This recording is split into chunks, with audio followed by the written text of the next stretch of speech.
Oh! Finally! Dusk! What's happening? Relax, sis. It may seem that the Earth's crust is one gigantic piece of rock, but the outer shell of the Earth is divided into about 30 large and small pieces that fit together like a puzzle. These pieces are called tectonic plates. The plates move on a very hot layer of rock within the mantle. The plates move very slowly, only from 1/2 to 8 inches per year. Oh! The continents sit on top of the plates. When the plates move, they take the continents with them. But the plates aren't only under the continents, they are also under the ocean floor. They are underwater on the continents, such lakes and rivers too. Under the land, the plates are about 60 miles thick in most places. But in some places in the ocean, they may be less than 5 miles thick. As the plates move, the continents and oceans slowly change. Scientists think that in 50 million years, South America and Africa will be farther apart. They think that the Atlantic Ocean will be wider and the Pacific Ocean will be smaller. They also believe that 200 million years ago, all continents were joined together. Over the years, as the tectonic plates have moved, they've taken the continents with them. It's amazing, Dusk!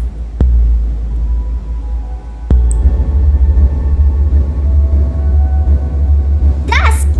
What's happening? It shivers and then rumbles.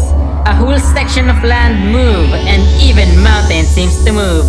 What is happening? It's an earthquake! What? Are we going to die? Calm down. We can float here, you know. Ooh! But what causes earthquakes? Let me tell you why. Earthquakes start in Earth's crust, right? Yes! The pressure builds and pushes rock until they bend. Oh! So it's like if you bend a stick long enough, it snaps and breaks.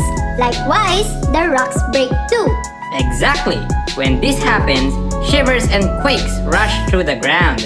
Sometimes a deep rumbling sound fills the air, and sometimes whole pieces of land move.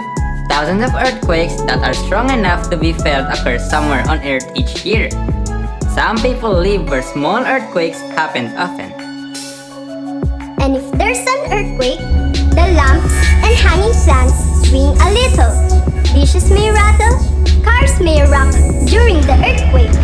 In some cases during strong earthquakes, the walls in buildings crack, bridges collapse, power lines break, and fires begin.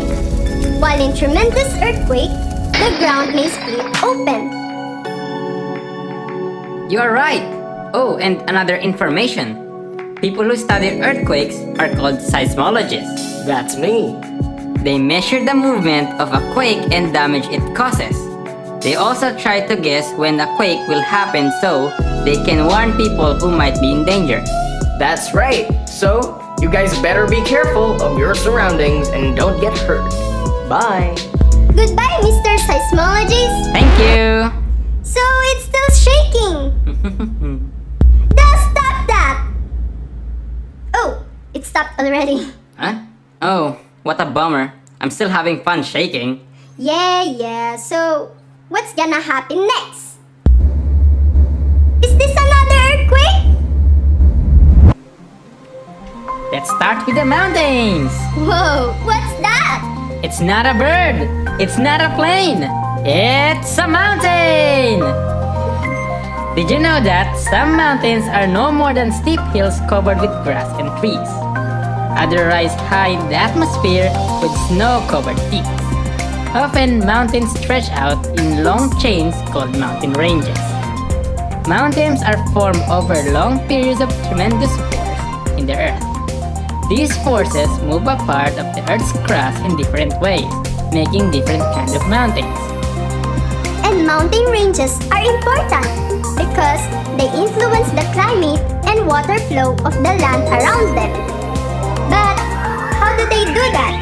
It's very simple. The air cools as it reaches high altitude. and the cold air holds less water than warm air does.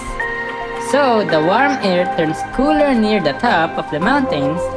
It releases water in form of rain or snow. This rain or snow feeds nearby rivers and streams. Mountains are also important as home for plants and animals, as a source for minerals. Did you know that? No, I still don't know about that. I'm trying to explain here. The highest mountain in the world is Mount Everest. It rises about 8.9 kilometers above sea level. Wow! That mountain is bigger than my future. Scientists say that the Earth's mountains are millions of years old. The youngest mountains have rugged and sharp peaks. Older mountains are smoother with rounded tops. These old mountains have been worn out by the wind and rain over millions of years. I am starting to think that you're the reincarnation of Einstein. Wanna hear a secret? What? Secret! Oh, come on, Dad. Of course I won't tell you, because if I do, then it won't be a secret anymore. Hey, have you ever traveled across land where the sky seems bigger than the countryside around you? Yeah, and so? If so, you probably saw a part of the earth called plain. And so? Quit interrupting me. Kidding aside, the land here is so flat that you can see for miles and miles. Ha! Is that a feature over there? But that's a cow. Anyways, most plains are lower than the land around them. But they are not deep like a valley. Many people live on plains because the soil is good for farming. Yep, that's how it is.